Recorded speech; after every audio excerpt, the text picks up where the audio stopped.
बहुत खुशी का दिन है। हमारे साथ पूरे देश में एम्बुलेंस मैन के नाम से मशहूर और कोरोना काल के दौरान जिन्हें महानायक की उपाधि दी गई, ऐसे पद्मश्री के सम्मान से सम्मानित जितेंद्र सिंह सेंटी जी, जो किसी पहचान के मोहताज नहीं, आज पूरे देश में और मैं कहूँ कि पूरी दुनिया के अंदर उनका नाम मशहूर है और उनका काम मशहूर है। ऐसे सेंटी जी आज हम लोगों के साथ जुड़ रहे हैं। हमारा बड़ा आम आदमी पार्टी के लिए बड़ा गर्व का मौका है कि इतने बड़े शख्सियत आज आम आदमी पार्टी के साथ जुड़ रहे हैं। मैं आम आदमी पार्टी के संयोजक श्री अरविंद केजरीवाल जी से विनती करूंगा कि हमारा प्रतीक चिन्ह उन्हें देकर आम आदमी पार्टी में विधिवत शामिल कराएं।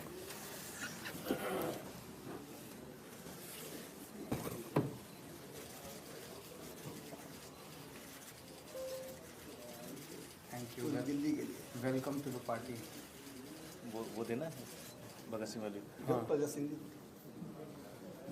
हम दोनों के आइडियल तो एक ही है। हाँ,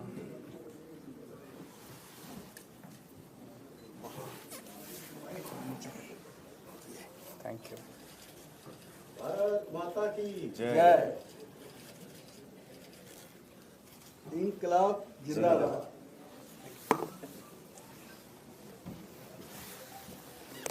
मैं सेंटी जी से विनती करूंगा कि 2 शब्द कहें। सच मायने में तो आज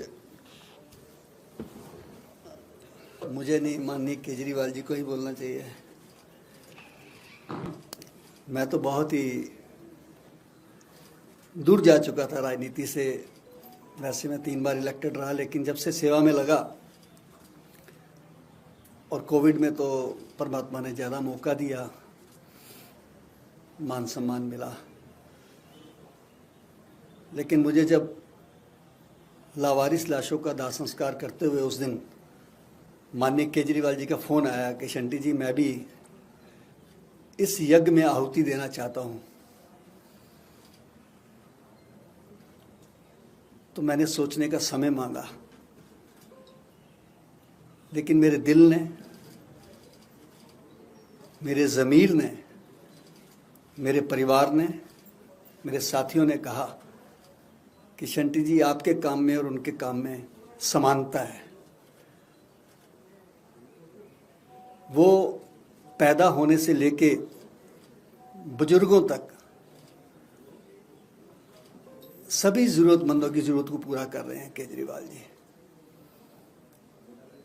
और जब वो जाने लगते हैं लोग, और ख़ास करके मैं इसमें कहूँगा कि हमारे जो प्रवासी भाई बेचारे दिल्ली में आके योद्धा के रूप में काम करते हैं, लोग उनको मजदूर कहते हैं, मैं उनको योद्धा कहता हूँ। अपना घर बार छोड़ के आते हैं और किस प्रकार से वो बच्चों को पालने के लिए मेहनत करते हैं, और जब मृत्यु हो जाती है तो उनको लकड़ी भी नसीब नहीं होती है। तो जब जीवन वाला काम ये संभाल रहे हैं, मृत्यु वाला मैं संभाल लूँगा, और दिल्ली की विधानसभा से जीने से लेके जाने तक के इंतजाम दिल्ली सरकार कर देगी, तो मुझे लगता है कि हमारा मिशन पूरा हो जाएगा। और लकीली हम दोनों शहीद आजम भगत सिंह जी के फॉलोअर भी हैं, वो हमारे मेंटोर हैं। मुख्य रूप से मैं इनकी सेवाओं को देखते हुए अपनी सेवाओं को इनके साथ जोड़ रहा हूं, क्योंकि मेरी सेवाएं बेसिकली अनक्लेम्ड डेड बॉडीज़ की हैं, एम्बुलेंस है, शव वाहन है, और ब्लड डोनेशन, जिसका मेरा वर्ल्ड बुक ऑफ रिकॉर्ड में नाम आया। 106 बार मैंने भी ब्लड डोनेट किया है। ये मिशन हमारे चलते रहेंगे, क्योंकि दिल्ली की स्वास्थ्य सेवाओं से और जुड़े हुए हैं। और मेरा घर, मेरी कर्म भूमि, मेरा शमशान घाट है जी। इसलिए मैंने अरविंद जी से कहा कि मैं फिर से राजनीति में आना नहीं चाहता, लेकिन उन्होंने कहा, शंटी जी, हम जीवित ज़रूरतमंदों की सेवा करते हैं और आप मृत ज़रूरतमंदों की। अगर आप हमारे साथ आएंगे तो एक तरीके से असहाय लोगों का जीवन से लेके मृत्यु तक का इंश्योरेंस हो जाएगा। और ये सच भी है। आपका सेवा का क्षेत्र और बढ़ेगा। गरीबों के लिए जीते जी भी सम्मान और जाते जाते भी सम्मान, एक ऐसी सुविधा हम सब मिलकर काम करेंगे। विधानसभा में पहली बार बेसहारा असहाय लोगों और खास करके बेसहारा लाशों की मानवाधिकारों पर, मैं आपको बता दूं कि मानव अधिकार पे सबसे पहली आवाज़ शहीद आजम भगत सिंह ने लाहौर जेल में उठाई थी जब 123 दिन भूख हड़ताल की थी, और कोविड के बाद मैंने उठाई थी कि डेड बॉडी क्यों ना मिले उनको, और वो मिलनी शुरू हुई। मैं इस बात को आगे लेके चलूँगा आने वाले समय में, और आप परिवार के साथ मैं स्वेच्छा से मैंने फैसला किया जुड़ने का। राजनीति मेरे लिए केवल आशीर्वाद कमाने का एक माध्यम होगी, क्योंकि मृत्यु के बाद केवल ये दुआएं, ये आशीर्वाद ही साथ जाएगा, इससे ज़्यादा कुछ नहीं। और मैं यही कहूँगा, इंसान से हो भाईचारा, यही पैगाम हमारा। जय हिंद। मैं अरविंद जी से विनती करूंगा दो शब्द। जितेंद्र सिंह शंटी जी को आज आम आदमी पार्टी में शामिल करते हुए मुझे बहुत हर्ष हो रहा है। जितेंद्र सिंह शंटी जी किसी इंट्रोडक्शन के मोहताज नहीं हैं। वो न केवल दिल्ली, न केवल देश, बल्कि विदेशों में भी काफ़ी चर्चित रहे हैं अपनी समाज सेवा को लेके। उन्होंने पिछले 29-30 साल से वो समाज सेवा में लगे हुए हैं, और ख़ासकर उन्हें एम्बुलेंस मैन और तरह तरह के नामों से जाना जाता है। खासकर जिस तरह से उन्होंने मृत लोगों को सम्मान दिया है, उनके बारे में कोई नहीं सोचता, क्योंकि उनसे वोट तो मिलते नहीं हैं। अगर कोई आदमी मर जाए उसके बाद उससे वोट थोड़ी मिलते हैं। उसका ख्याल तो एक अच्छा और सच्चा इंसान ही रख सकता है जिसके सीने में दिल धड़कता है। अभी तक मुझे बताया गया है कि 70,000 से ज़्यादा डेड बॉडीज़ को सम्मान के साथ उन्होंने शमशान घाट पहुंचा के उनका अंतिम संस्कार कराया है। खासकर कोरोना के काल में जब लोग अपने घर के लोगों की भी डेड बॉडी लेने में कतराते थे, अपने घर के लोगों की भी डेड बॉडी को एक्सेप्ट नहीं करते थे, उनका अंतिम संस्कार करने को तैयार नहीं होते थे, अस्पताल से नहीं लेके आते थे, अस्पताल वालों को कहते थे आप ही इनका अंतिम संस्कार कर दो। उस वक्त शंटी जी ने डेड बॉडीज़ को एक्सेप्ट करके, खुद उनको एक्सेप्ट करके और उनका सम्मान के साथ अंतिम संस्कार किया। इस वजह से इन्हें खुद भी कोरोना हो गया, और उस वक्त जब इनका पूरा परिवार कोरोना से पीड़ित था, तब भी इन्होंने अपने परिवार की चिंता किए बिना और वो अपना मिशन जारी रखा, और इस काम के लिए उन्हें पद्मश्री से नवाजा गया। इसके अलावा वो बीमार लोगों को एम्बुलेंस की सेवा प्रदान करते हैं और उन्हें समय पे अस्पताल पहुंचा के उनकी ज़िंदगियां बचाते हैं, उनका बीमारी में इलाज करवाते हैं, ब्लड डोनेशन का कैंप करते हैं।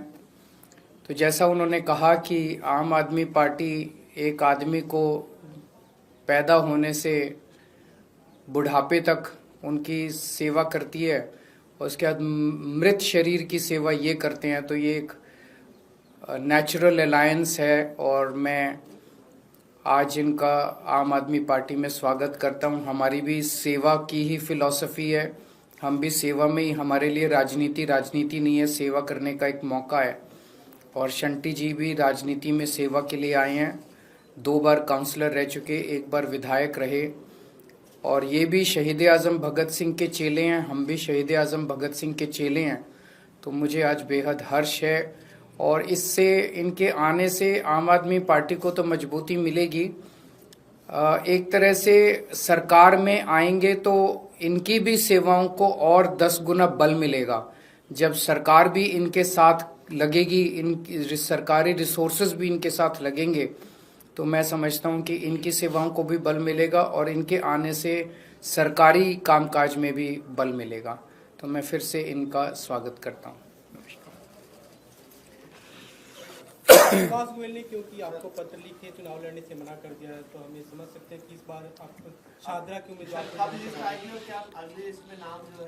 देखिए, आज तो इनका अच्छे से स्वागत कर लेते हैं, फिर चुनाव लड़ने के बारे में और वो सब जब लिस्ट आएगी उसमें आपको मिल जाएगा। बाकी स्पीकर साहब के बारे में मैं 2 शब्द कहना चाहता हूँ।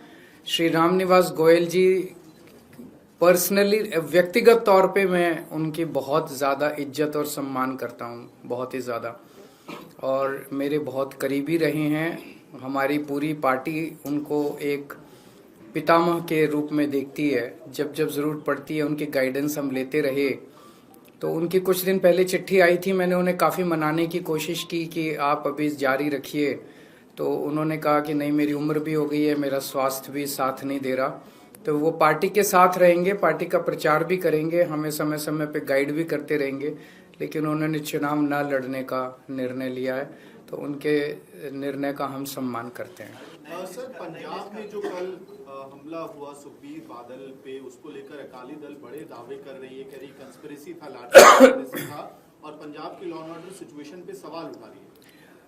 पहली चीज तो मैं पंजाब पुलिस को बहुत बहुत बधाई देना चाहता हूं, जिन्होंने इतने बड़े अपनी सूझबूझ और अपनी मुस्तैदी से इतने बड़ा हादसा होने से उन्होंने बचाया। ये एक उदाहरण है पूरे देश के लिए कि किस तरह से अच्छी पुलिसिंग जो है वो बड़े हादसे को बचा सकती है। दूसरा, ये हादसा ये दिखाता है कि किस तरह से पंजाब और पंजाबियों के खिलाफ बहुत बड़ी साजिश रची जा रही है उनको बदनाम करने के लिए, और हमें इस साजिश को सफल नहीं होने देना किसी भी हालत में। पंजाब पुलिस अच्छा काम कर रही है, और जो बीजेपी के लोग और मीडिया में कुछ लोग लॉ एंड ऑर्डर की पंजाब में आवाज़ उठा रहे हैं, तो वो तो पंजाब पुलिस ने अपनी मुस्तैदी से दिखा दिया कि उन्होंने हादसा नहीं होने दिया। लेकिन उन्हीं बीजेपी वालों को और मीडिया के साथियों को मैं निवेदन करना चाहता हूं कि दिल्ली में जो इतने बुरे हालात लॉ एंड ऑर्डर के हो गए हैं, खुलेआम मर्डर हो रहे हैं, शूट आउट हो रहे हैं, गैंगस्टर्स का कब्जा हो गया, महिलाएं सुरक्षित नहीं हैं, बच्चे सुरक्षित नहीं हैं, उसके बारे में भी अगर वो बोलें तो अच्छा रहेगा। Thank you. गर्मियों की छुट्टी होने वाली थी, मेरे पापा आने वाले थे, तो हम लोग सभी खुश थे। तो मैं एक बेड पे चढ़ के डांस कर रहा था, लेकिन वो पहले ही आ गए। फ्रीज। तो मैं उस समय तो कंटिन्यू नहीं कर सकता था ना, तो फ्रीज फ्रेम टाइप का हो गया। कसम पैदा कर